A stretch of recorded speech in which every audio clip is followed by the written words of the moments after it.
County Democratic Party. A party that delivered the largest margin of victory in recent history in 2019 to win this governorship. Hell yes! Hell yes! I'm contractually obligated to mention they've got this great new card that tells you all of the ways that you can help to the party, volunteer to the party, contribute to the party. I don't know that the cover model got paid, but let's give it up for the Fayette County Democratic Party.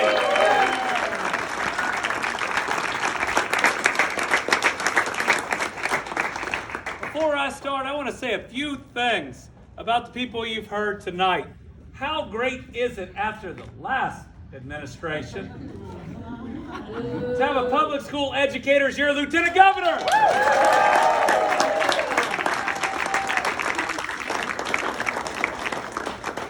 I think about the fact that last year I went to our Secretary of State and said we need to make some changes to help individuals in travel trailers who's been displaced, that a natural disaster has taken everything from them, come and vote. You know what our current one said? No. Buddy Wheatley would say yes. I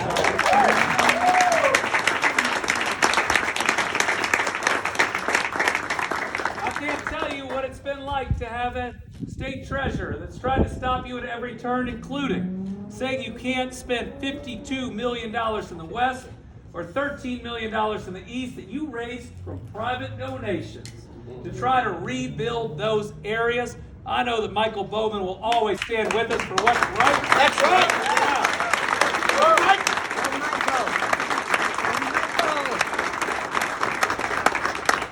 And I know a little something about that Attorney General's office.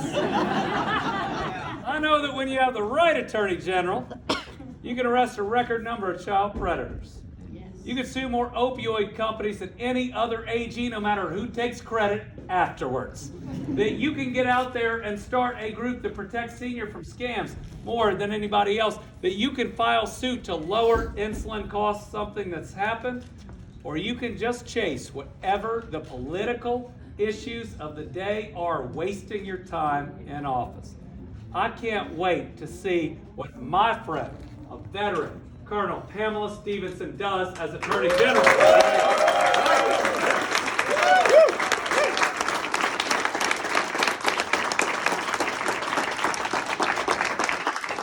And I want to echo our Lieutenant Governor when she said thank you. Thank you because everything you did in 2019 mattered, everything.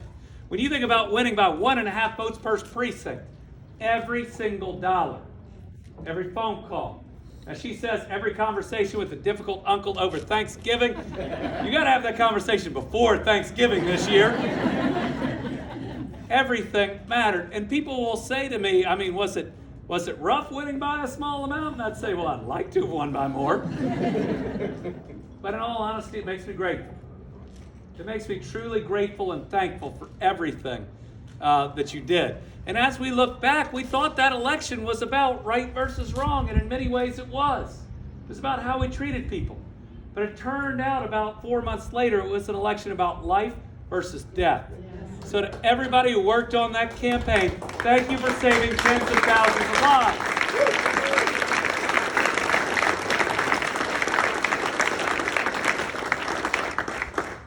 Now I will say, since I've become governor, the question that I get the most is, Andy, because I like being a governor known as Andy.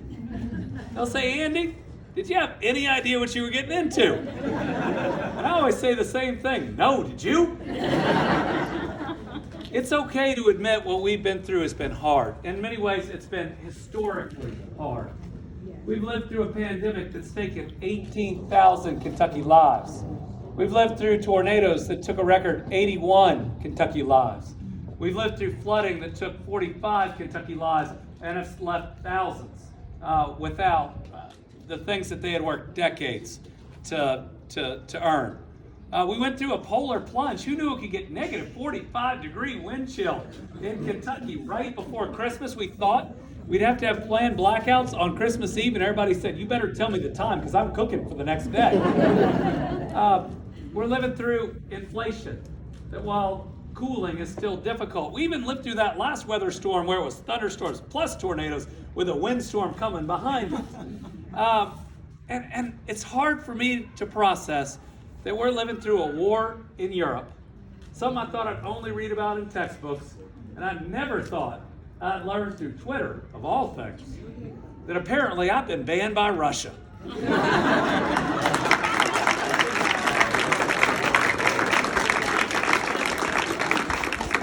Well, I will wear that as a badge of honor. We know what happens when you don't stand up to a dictator. We know what happens to our world when you don't have the courage to support those that are stopping someone like this. But I gotta say, if they got to me, they're digging really, really deep.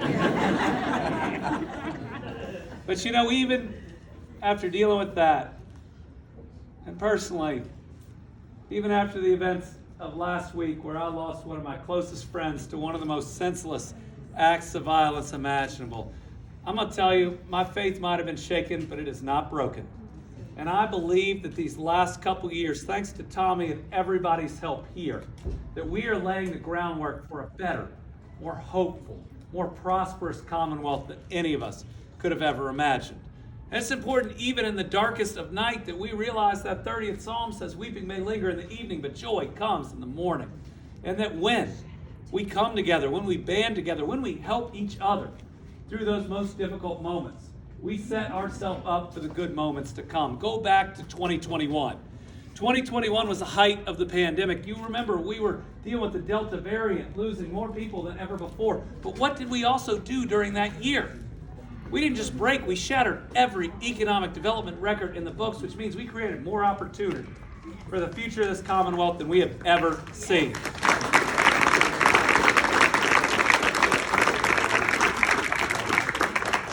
Give you some numbers on that, because we went into that year averaging about $5 billion in new private sector investment a year. You realize in 2021 we brought in 11.2 new billions of dollars in private sector investment in Kentucky. And we love that because it comes with jobs. You know, we think about jobs as a number. They're not. They bring dignity to an individual. They bring security to a family. And when they're a good job, they bring opportunity to that next generation. So we went into 2021 averaging about 9,000 new Kentucky jobs a year. We brought in a record 18,000 game changers for individuals and families that year. And let me tell you, we haven't slowed down. Because while 2021 was our best year for economic development, 2022 was our second best. $10.5 billion in new investment, 16,500 new jobs. What it means is that we are in the midst right now of creating more opportunity in the future where we can be the generations that change everything for those that come after us. We have a chance to be the group that turns the brain drain into a brain gain, where we stop losing our talented young people to other states, and other states' talented young people start moving here. That's going to happen because in the last couple of years, Coleman, our chairman of the Democratic Party, together, we have become the electric vehicle battery production capital of the United States of America, right here in Kentucky.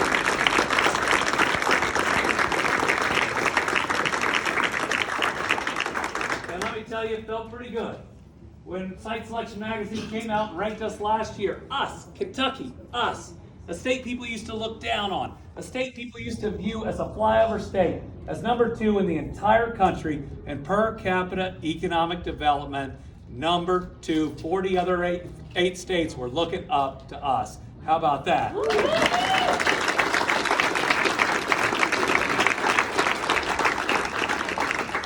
And if you delve further into those numbers, folks, we're doing it the right way. We weren't just number 1 in our region, we were number 3 in what they called micropolitan economic development, which means we're creating more rural jobs than just about any other state. Let me give you one example. That tornado hit some places really hard. Hit my dad's hometown of Dawson Springs, wiped out about 70% of every structure. Probably hit Mayfield even harder. You realize last year, in the 12 months immediately after that tornado, we created 750 new jobs in Mayfield, and they were ranked in the top 100 in economic development of towns their size. Yeah.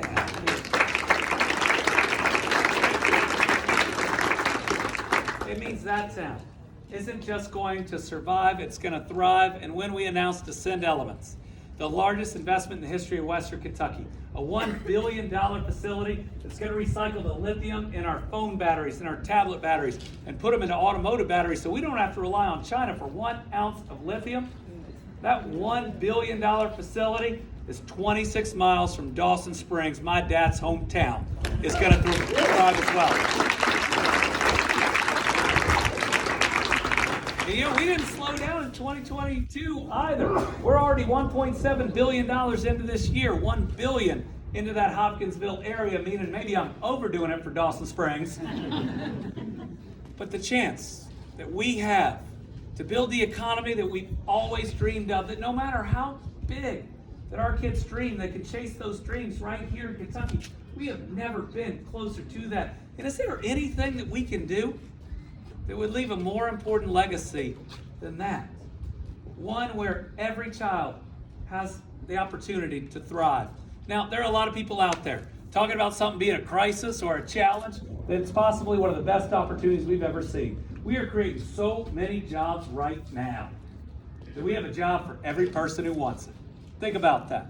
When you have a job for every person who wants it, we have the best chance to address generational poverty that we have ever seen. If we can do this right, provide the education, provide the training, get people healthy, we can change some long-standing systemic issues that we have faced for far too long. Think about if we can get this historic moment right. Think about if parts of our state that are too often left out are included, what we can do. Think about what we can do if parts of every city, including this city, are included, what we can do. Think about if every group of people, including people who are too often left out, are included, what we can do. Can you imagine if this amazing economic moment we get right historically, and maybe the next one, and the next one, where our Commonwealth will be? Everybody will want to be a part of what we've got going on right here in Kentucky.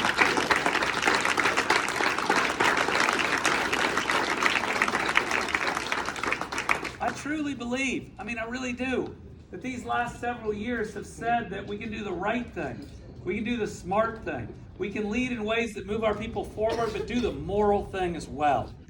I've been guided through some of the toughest times by my faith. My faith teaches me when asked what the most important commandment is, well, it's that we love our God as ourself, and we love our God with everything we have, and we love our neighbor as ourself. What goes right along with that is the parable of the Good Samaritan that says everyone is your neighbor. No ifs, ands, or buts. Amen. It means every child is a child of God no matter what. Yes.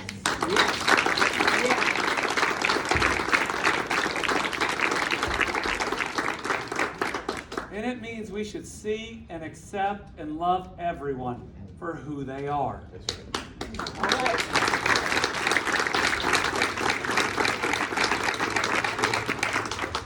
As we go into this re-election, you would think that if you were the governor of the 2 best years of economic development, the 4 largest budget surpluses in what will be our first term, taking the rainy day fund from $80 million to $2.6 billion, which, by the way, means we have enough money to give every public school educator a big raise.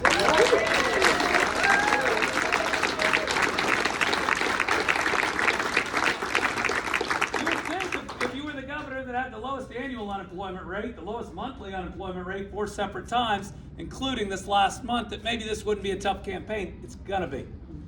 And because of that, we need your help. But I'll let you in on a secret.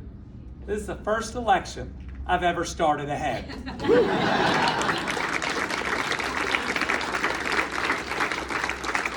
gonna keep it that way. Yes, ma'am. But there are 2 thoughts that I'd leave you with that I thought during COVID. And one, I think I was right, and one, I think I was wrong.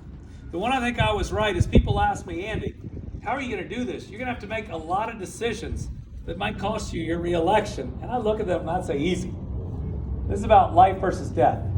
I'm going to make the decisions that save the most lives, and if they run me out of town, so be it. I care more about the judgment of my maker than I do about comments on Facebook. Don't read comments on Facebook.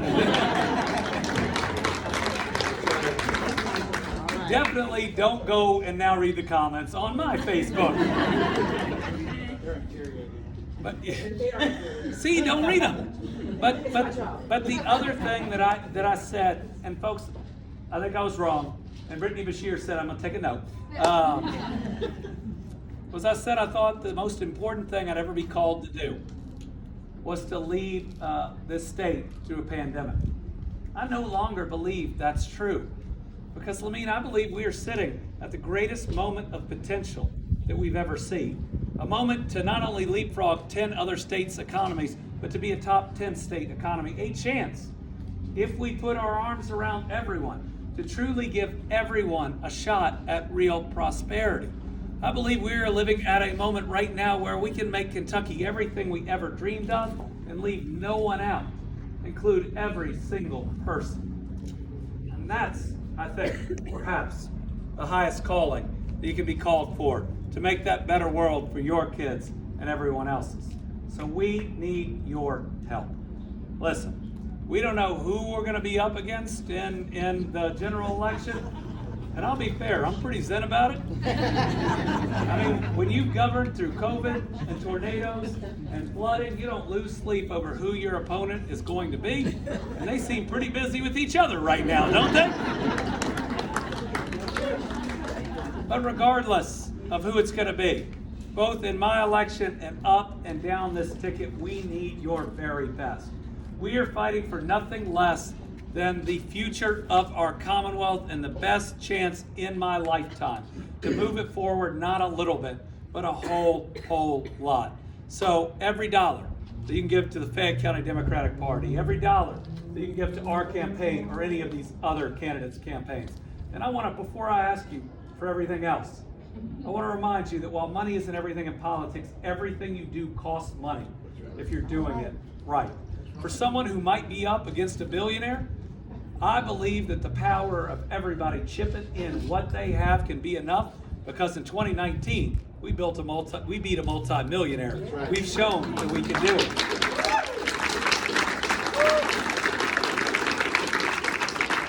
And after that, you thought we ran a big field campaign last time for the entire ticket.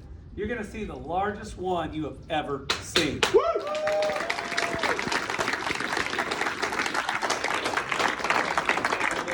We're going to have, thanks to Sebastian's work, more paid employees, more volunteers, more technology, more everything that it takes to win. And together, we're not only going to win this campaign, what we're fighting for is to build that Commonwealth that our kids and our grandkids, including them, absolutely deserve. Thank you all very much.